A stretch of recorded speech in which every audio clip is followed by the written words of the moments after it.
Commissioner Reece Kershaw, the Chief Justice of New South Wales, Andrew Bell, and many other friends. I'd also like to acknowledge the traditional custodians of the land on which the Institute stands, the Gadigal of the Eora Nation, and I pay my respects to their elders.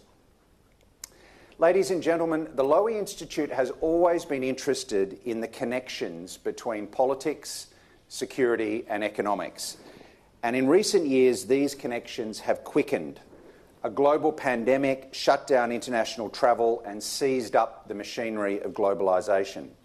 Geopolitical tensions have resulted in trade sanctions and campaigns of economic coercion. Wars in Europe and the Middle East have opened our eyes to the vulnerabilities of global supply chains. For Australia, these challenges are real. We are proximate to some of the world's greatest economic opportunities, as well as some of its sharpest rivalries. Alongside these international issues, there are significant domestic economic pressures, including the increased cost of living and the many demands on the public purse, from the NDIS to the need to budget properly for the nuclear-powered submarines to be acquired under AUKUS. And the person who is responsible for resolving many of these tensions is Australia's Treasurer, Dr. Jim Chalmers, and it's our pleasure to host him at the Institute today. I've known and admired Jim for many years. I met him when he was writing his PhD on Paul Keating. It was entitled Brawler Statesman, if I remember correctly, Jim. He went on to serve as Deputy Chief of Staff to Opposition Leader Kim Beazley and Deputy Chief of Staff and then Chief of Staff to Treasurer Wayne Swan. He was elected to the Federal Parliament as the member for Rankin in 2013 and held a number of shadow portfolios, including sport and finance. Upon Labor's victory in May 2022, he became Treasurer of Australia. After his remarks today, Jim has agreed to take some questions. In the meantime, let me invite the Treasurer, Jim Chalmers, to the lectern. Welcome, mate. Good luck.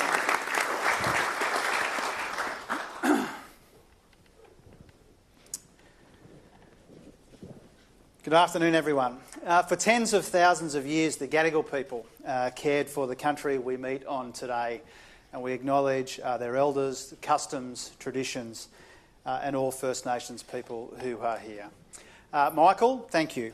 Thank you for the invitation. Thank you for the generous introduction, for hosting us, for your leadership, and also for your friendship, which I can hardly believe now spans 2 decades. Stephen and the Lowy family and all of the distinguished guests who are here today. Can I simply say it's an honour to be here with so many great people and at this institute, which is an Australian creation worthy of the immense respect and renown that it has earned here in our own country and abroad as well. Today is a little under 2 weeks before the budget, and it's a little under 2 weeks since I returned from the G20 and IMF's spring meetings in Washington, DC. And we had plenty to talk about. There is some welcome resilience in the global economy, but we still face a perilous outlook, fraught and fragile. Inflation is moderating but lingering, especially in North America. Growth is weak in China and it's slowing in other major economies. The Middle East conflict has escalated, risking higher oil prices. The war in Ukraine continues. Supply chains are fragmenting while the global economy transforms. A soft landing in the global economy is assumed but not assured. These are the key contemporary factors influencing the coming budget. They are pressing and they are substantial, especially when it comes to inflation, which will still be the major near-term focus of the budget. But what I wanted to do today was to take this opportunity in front of an informed audience like this one to talk about Australia's longer-term choices and chances. And I really wanted to make this argument today. Australia can be a primary beneficiary of a changing and churning global economy, just like we were primary beneficiaries of the calm that preceded it. But only if we make ourselves indispensable to the net zero transformation, only if we align our economic and security interests more tightly, and only if we invest and engage, not just protect or retreat. Now, visiting Washington again a fortnight ago, participating in the discussions about where we are and where we're going in the global economy, I was reminded that we are just a couple of months short of the 80th anniversary of the Bretton Woods Conference that created the framework for the post-war economy. America then, and in the immediate post-war years, accounted for half of global output. And it was American power which provided the weight and the heft and the ballast to ensure the new structure worked. The IMF and the World Bank provided the tools and the ideas to bring it into being. Australia was an enthusiastic contributor to the design of that new global economic order, imagined in the war and fashioned in its aftermath. With John Curtin's strong support, Ben Chifley, as Treasurer, led Australia's engagement with this creation. Chifley made sure that Australia was never a bystander, always a participant, a mediator, a motivator. His determination was evident in how he directed and instructed some outstanding public servants. As early as 1942, Chifley had Roland Wilson in London for discussions with Keynes about a global central bank. In 1943, Nugget Coombs was in Washington for talks about the dollar. And 2 months later, he was in London to talk with Keynes about trade and the Australian idea that there should be a global commitment to full employment, which could support demand for our exports abroad and create jobs here at home. Leslie Melville, an outstanding public servant, was our representative at Bretton Woods and a widely respected one. And because of his contribution, Australia there was said to be more Keynesian than Keynes. Melville's dogged pursuit of Chifley's global full employment objective didn't prevail there, but it did influence the debate. Coombs represented us in what became the General Agreement on Tariffs and Trade. Now, I run through this history because this practice of serious engagement and participation, Australia as persuader, meant that we were well placed to be beneficiaries of the order that Bretton Woods helped create. By the 1980s, it had provided much of the institutional and intellectual basis for the Washington Consensus of fiscal discipline, floating exchange rates, liberalised capital flows, and the free movement of people and goods. It was a world that Australia found congenial, a world only upended by the 2008 financial crisis, severe recessions in the US and Europe, an uncertain recovery that ended with COVID, and a subsequent spike in inflation, which crested not long ago. So Australia was among the most determined contributors to the thinking behind the Bretton Woods institutions, but also among the major beneficiaries of the stability they helped underwrite for the 2 decades between the Berlin Wall coming down and the global financial system blowing up. The last 16 years of the global economy have been much more difficult. A decade and a half punctuated by the unmistakable signs of climate change, a pandemic and a European war which both exposed fragilities in our supply chains and which spurred a damaging spike in inflation. As the great moderation of the 1980s onwards gave way to the great fragmentation. Alongside a changing pattern and primacy of US influence amidst a great power context with China and its support for freedom and self-determination in Europe against the aggression of Putin, the Americans have been forced to reconsider their own assumptions and their own strategies, leading to a major renewal of their own industrial policies. A speech last year by Michael's friend, Jake Sullivan, set out the intellectual and strategic contours of US thinking. As much as what he said, the truly remarkable thing, I think, was that he said it at all. When the US National Security Advisor is giving an economic speech about industry policy and the middle class at Brookings, you know that the Inflation Reduction Act is as much about security as about prosperity. Just as when the Australian Treasurer fronts the Lowy Institute 13 days from the budget, it tells you something about the fusion of Australia's international and domestic ends and the integration of the government's economic and strategic means. I think too often contemporary Australian politics has assumed an artificial distinction between our prosperity and our security that Anthony's government and the key ministers within it have tried to erode, if not erase. We recognise that in facing the most challenging strategic environment since World War II, economic resilience is an essential component of assuring our national security. This is part of what our government means when we talk about the need for unprecedented coordination and ambition in our statecraft, harnessing all elements of our national power to advance Australia's interests. And the budget will be key in this regard. There'll be a familiar premium on responsibility, but a greater emphasis on security, national security and economic security. Security in churn and change, not just security from churn and change. Now, at those G20 and IMF meetings in Washington, there was much that was familiar to me from my days advising Treasurer Swan in the Rudd and Gillard governments. Running off the jet lag on the mall, the coffee cups with the little retro IMF logo, the perfectly white chairs, the charismatic, reassuring presence of Christine Lagarde. All the settings and all the set pieces, very familiar to me. But there was a key difference this time around. Not just the renewed focus on security, but a sense that we're now in a new phase in the global economy, one that is only just now becoming evident. Because only now, only after the 2008 financial crisis, the recessions in Europe and North America, the slow output growth that followed, after the pandemic and the subsequent acceleration of inflation in many economies, only now are the longer-term underlying issues in the global economy becoming more discernible. We're no longer just dealing with sudden and unexpected shocks, tensions in the Middle East or new developments in Ukraine notwithstanding. We're not only dealing with the now, as important as that remains. But in DC, it was as if for the first time since the global financial crisis, it's possible for global leaders to think about what the next 10 to 20 years might look like, and in turn for Australian leaders to think about how a nation should shape itself in response. It was also evident at those meetings that many of the big problems we face are global.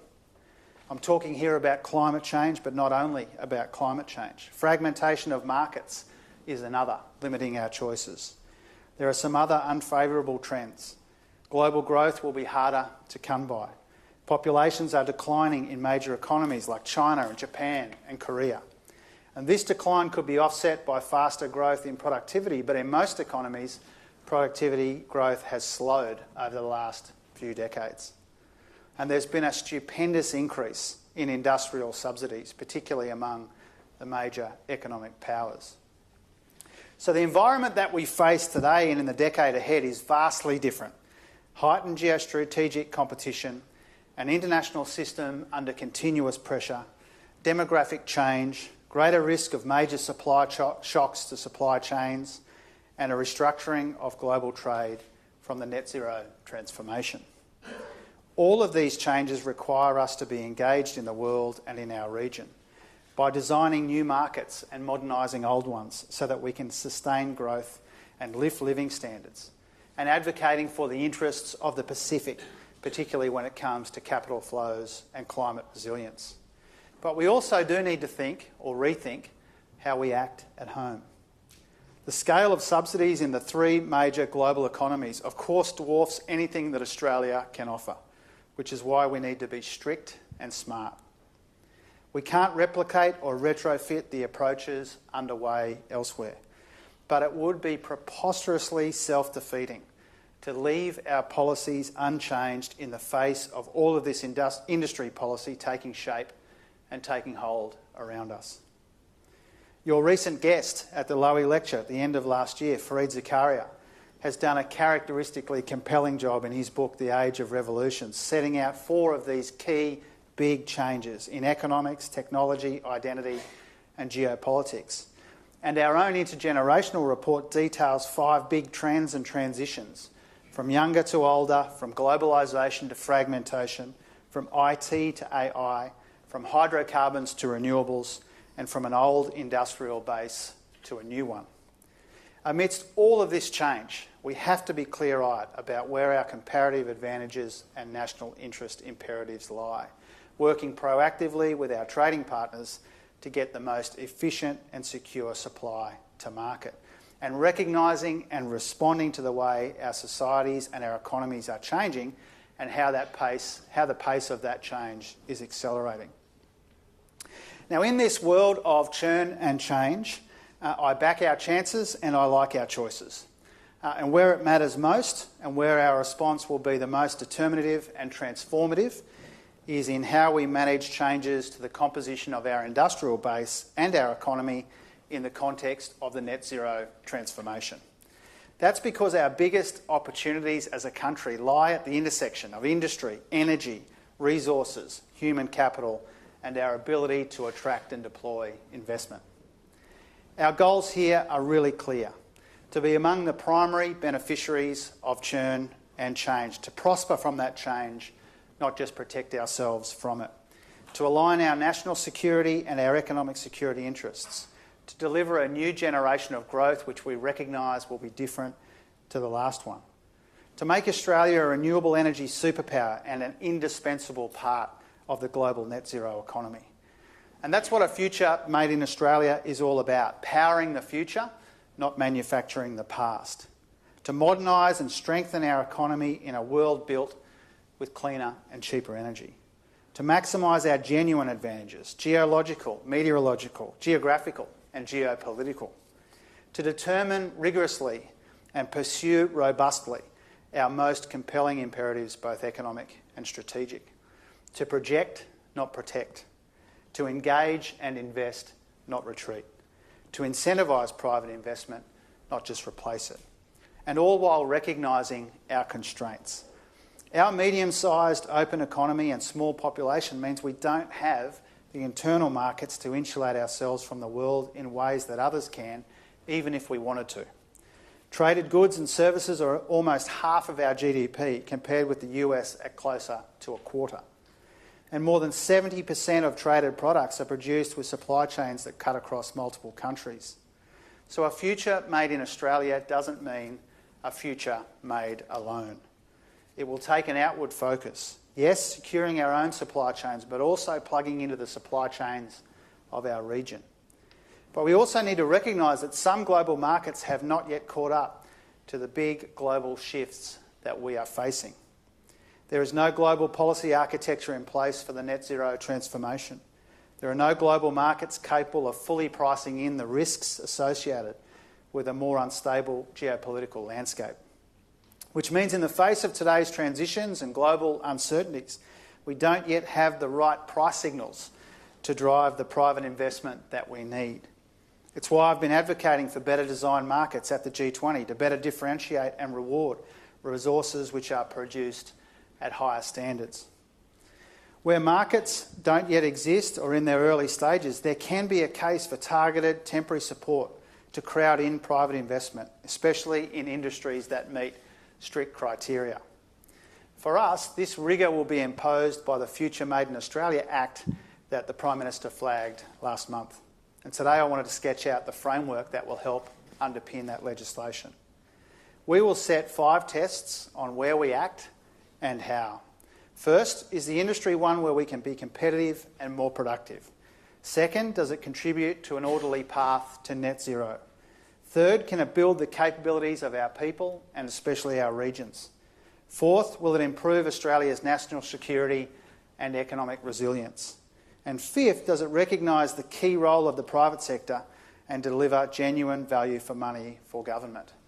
The Act will also outline criteria for 2 streams: a national interest stream, where domestic sovereign capability is necessary to protect our national security interests or ensure our economy is sufficiently resilient to shocks.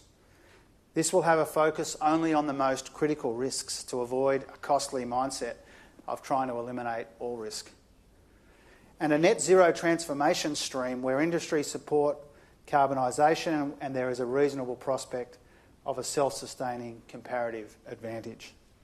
Our initial focus on refining and processing critical minerals, producing renewable hydrogen, exploring production of green metals and low-carbon liquid fuels, and supporting targeted manufacturing of clean energy technologies, including value-adding in the battery supply chain, reflects this rigour.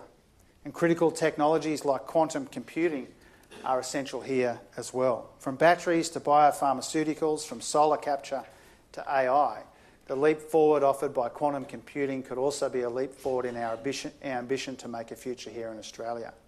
The announcement made by the PM and Minister Husic in Brisbane yesterday means this is a chance that won't pass us by, as we work in partnership with PsiQuantum to build a quantum computer in my home state of Queensland and to help initiate the next wave of innovation in our economy. This is one example of substantial public investment, and the nature and timing of this investment will vary by technology, in part reflecting differences in maturity, and some details will be informed by more detailed consultation. They will also be tailored to address specific barriers, whether it's supporting innovation, providing a green premium that's missing from the market, reducing a competitiveness gap from global subsidies, or leveraging our investment vehicles to de-risk projects and reduce upfront costs. But here I wanted to be really clear and say nobody is claiming we have the scale to compete in every industry. Nobody is saying that these interventions will be permanent or that we should retreat from trade or make every single one of the goods that we need here. Nobody is saying we need to outspend or compete dollar for dollar with the scale or internal markets of much bigger economies. And nobody is saying that this will involve solely public investment. Public investment, as important and substantial as it will be, is a key, and that key will help unlock the hundreds of billions of dollars in private capital that we will need to deploy to meet our objectives. And that's why the budget will have a big emphasis on attracting and deploying investment from the private sector. It's why there will be financial incentives and regulatory changes and other enablers. It's also why we are overhauling and reforming and strengthening and streamlining our foreign investment framework. Foreign investment is a really big part of my job, and properly managed, it's a big part of our economic success. Our levels of foreign direct investment have sat above the OECD average since 2006, boosting innovation and skills development and helping to drive our prosperity. Australia welcomes foreign investment, but only if it's in our national interest. And the global conditions I've described today demand a rethink of the regime that underpins it. Foreign investment is where the stovepipes of economic and national security have often failed to meet in the past, or where even whole-of-government thinking has been stuck in a crude model of trade-offs and compromises. So I announced today that the Albanese government will reform and renew our foreign investment framework to make it work better for investors, for our economy and for our national security, to strengthen it where we need to and to streamline it where we can, to make it more robust, more efficient and more transparent. Streamlining means investors we already know who are making investments that don't raise any sensitivities and who have a good compliance record will get decisions faster. This will be supported by a new target of processing 50% of cases within the initial statutory timeframe of 30 days from the start of next year. Stronger means a risk-based approach will allow us to process and monitor more complicated cases in a more effective, more robust and more meaningful way. We will dedicate more resources to screening foreign investment in critical infrastructure, critical minerals, critical technology, those that involve sensitive data sets and investments near defence sites to ensure that all risks are identified and understood and can be properly managed. We'll bolster Treasury's ability to better monitor and enforce the conditions we put on these transactions, including boosted capability to undertake on-site visits. This will also support the use of my call-in power to review investments that come to pose security concerns over time. We'll also tighten up the tax guidance and scrutiny to make sure investors pay their fair share, and we'll update the framework on emerging risks. This will improve the conditions we put on transactions, how we respond more quickly to behaviour designed to avoid scrutiny, and making sure that all of this aligns with other regulatory frameworks as well. We're also flagging today work that will happen from now with other ministerial colleagues on key areas in their portfolios, and today I'm releasing more detail in an updated foreign investment guidelines to make our changes clearer to investors. Now, in a world upturned, we aren't just updating our foreign policy investment regime, we are upgrading our growth model as well. My predecessor, Michael's old boss, Paul Keating, talked about creating Australia's third economy.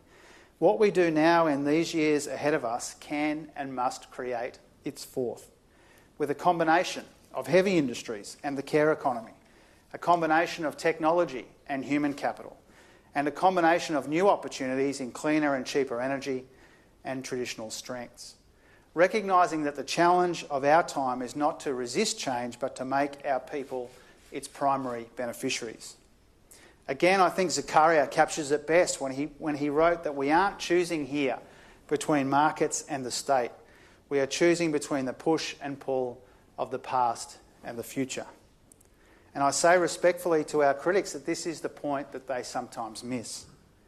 If we stand still, the world will move past us, leaving Australia at the very beginning and at the very end of supply chains, and not in the middle where so much of the value lies. Watching as our industries are hollowed out and others benefit from the opportunities that right at this moment sit with us, as we become more vulnerable, less prosperous and less secure as a consequence. And this is not the future that we imagine for Australia. We believe every Australian can benefit from the churn and change in the global economy if every leading Australian plays his or her role, including the opinion shapers who are here today. I don't think the big fault line in our public life runs between the activists and the commentators. I know political leaders often see it in those terms. We all love to think of ourselves in Teddy Roosevelt's arena, and it's tempting because it's flattering, but it's not really true today. The fault line is between the nostalgists and the strategists. I'm conscious today that I started my speech with a heap of history, but partly to make the point that we need to learn from that history rather than dwell in it. I don't believe for one moment that Chifley put Coombs on a plane and said, "Mate, do what they would have done in 1904. Nobody told Paul in 1984 to recreate the economy of 1944. Nor does any intelligent person say the same thing of 1984 and 2024 either. The opportunities of a world upturned lie ahead of us, not behind us. And I truly believe that we can become an island of reliability in a sea of global uncertainty, creating a place for ourselves in this new economic order powered by cleaner and cheaper energy, and becoming, in that effort, more secure as Australians in the world that we help shape and the future that we make together. Thanks very much for the opportunity. I look forward to the discussion.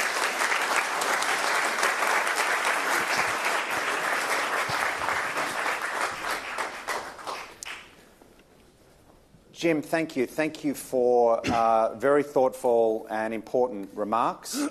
At the end, you divided the world into nostalgists and strategists. I guess as an historian and the head of the Lowy Institute, I feel I have a foot in each camp.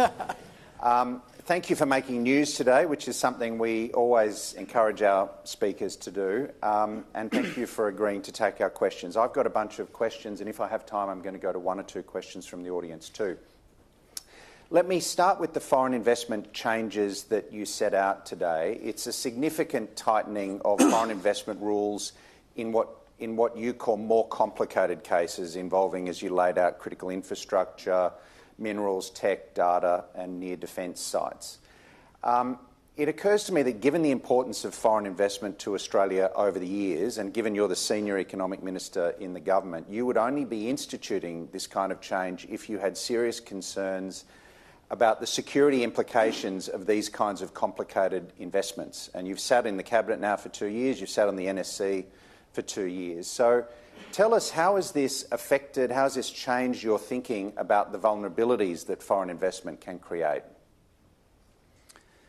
Well, firstly, I acknowledge there's a bunch of colleagues here who help provide the kind of advice that treasurers need to make these often difficult decisions about foreign investment bids. And one of the things that I've noticed, as have the colleagues who are here today, is that the system gets gummed up by a lot of bids that have had to go back to the beginning and go through a process, even though the investors know and the government knows that it's uncontroversial, not especially sensitive, and almost certain to be approved. And so by saying at the front end, we're going to categorise lower risk to higher risk proposals, And by not gumming up the system with the lower risk ones, we can put a lot more effort and attention on the higher risk ones. And I think that's really important because sitting on the NSC, sitting around the cabinet table, having worked on some of these issues in the past, we've got this luxury in Australia that we're an attractive destination. That's overwhelmingly a good thing, and we've got the ability to decide what's in our national interest and not. Any self-respecting country screens its investments.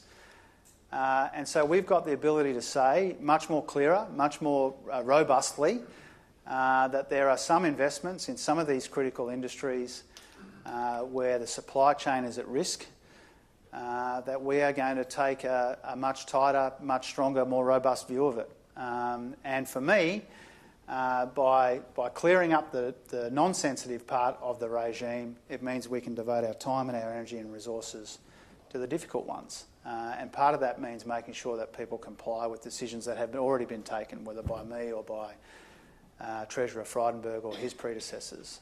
So for me, it will make a big difference in the way that we come at these proposals. I am pro-foreign investment, and I think it's a big part of our future, particularly when we think about these big challenges. But in order for it to be a big part of our future, it's got to be robust, and we're making it more robust with this announcement. All right, I've heard you say this morning that these changes are country agnostic, but do you think that they'll have a chilling effect on Chinese investment into Australia?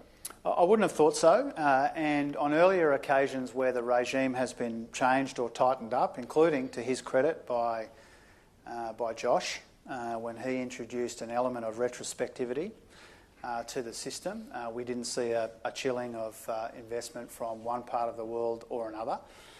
So I wouldn't anticipate it here. And we are serious when we say what we care about with these investments is who's making the investment, what the structure of the deal is, and what industry we're seeing this investment in or this proposed investment in.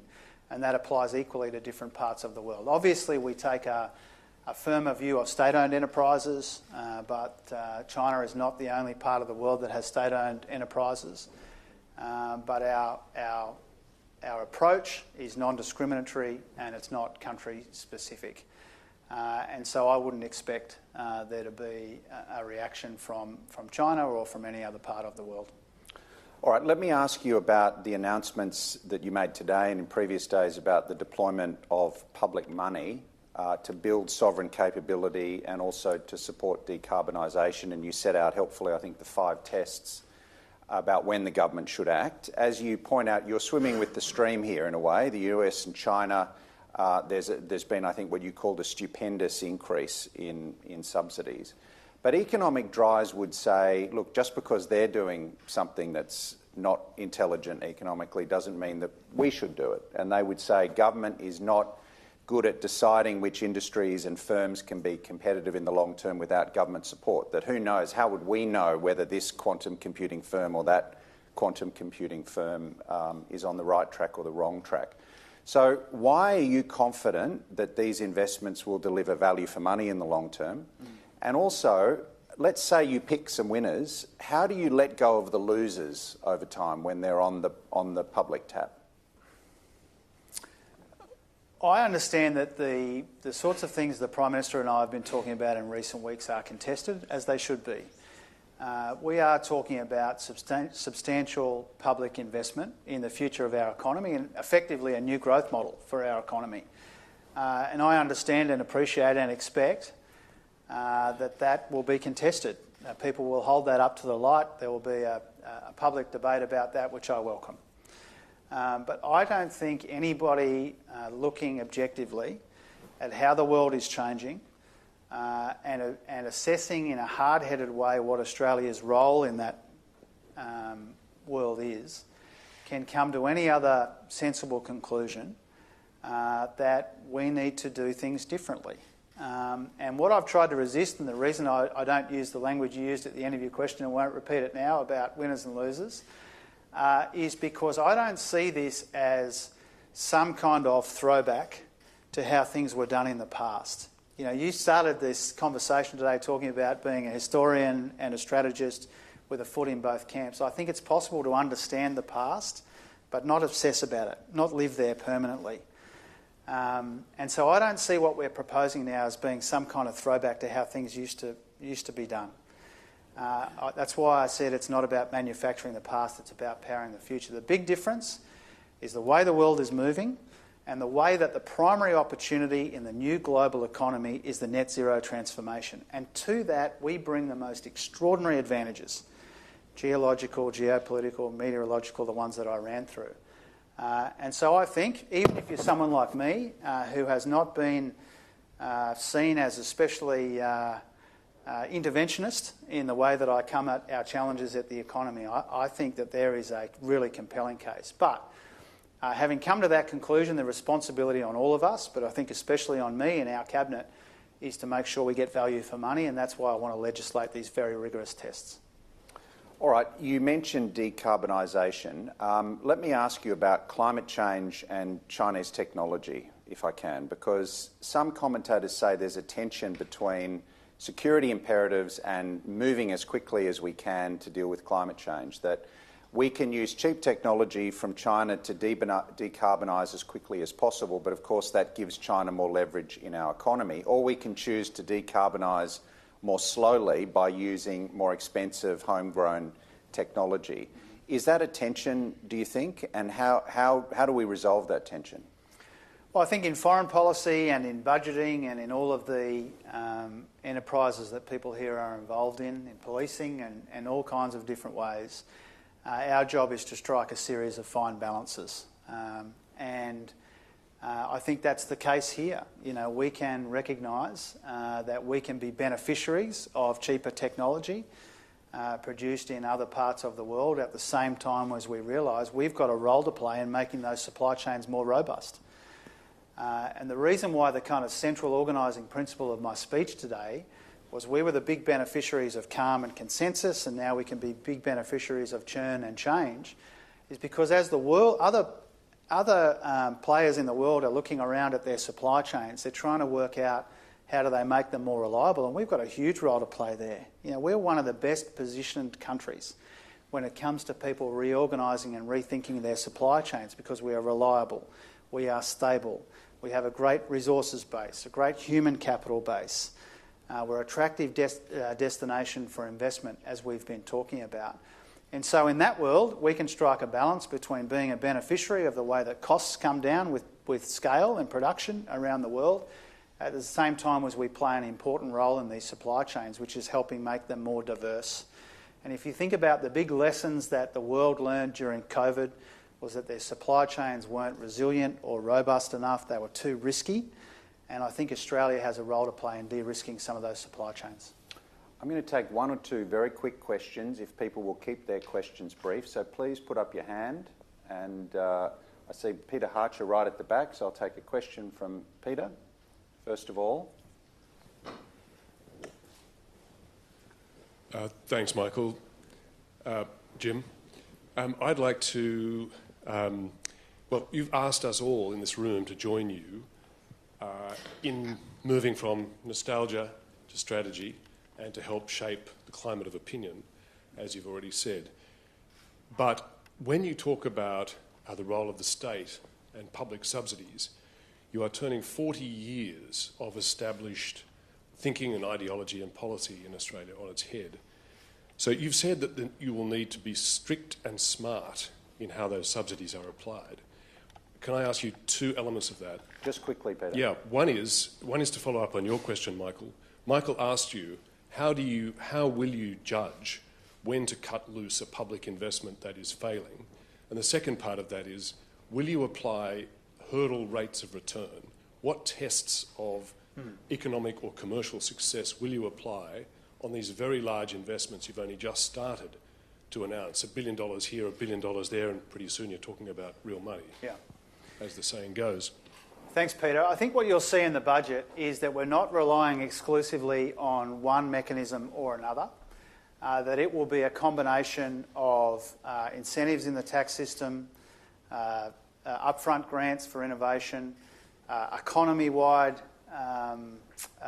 investment versus specific. And because of that, each element of that will have different exit strategies and off-ramps. Some of it will be time limited. Some of it will be through our investment vehicles. which will have a big role to play and a lot to say about our prospects here. And so it depends on the mechanism.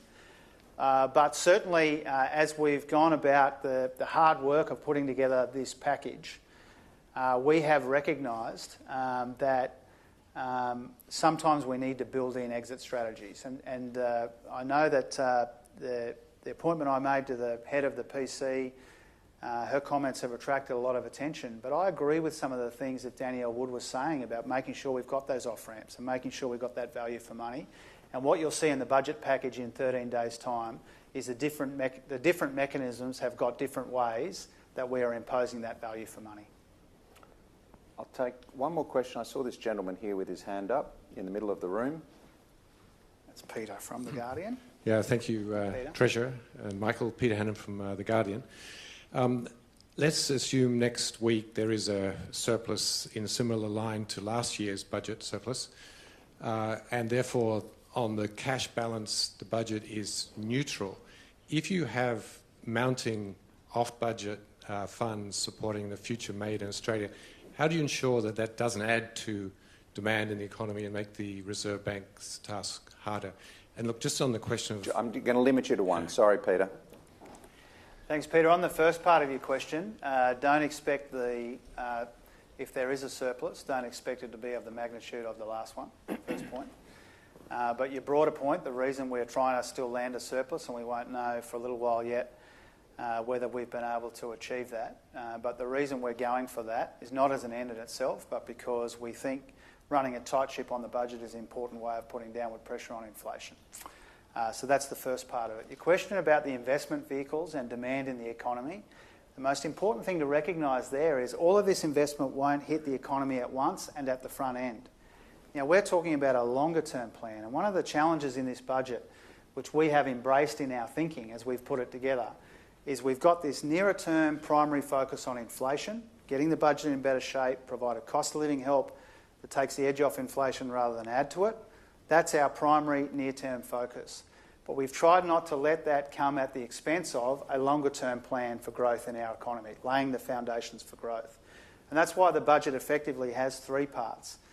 The budget responsibility, running a tight ship. Secondly, cost of living help where we can do that in the most responsible way. And thirdly, laying the foundations for growth in the way that I've described in my speech. Jim, I'm going to ask you the last question. You opened and closed your speech with history, and you talked about the Australian public servants and politicians who played a role in designing the international economic order 80 years ago.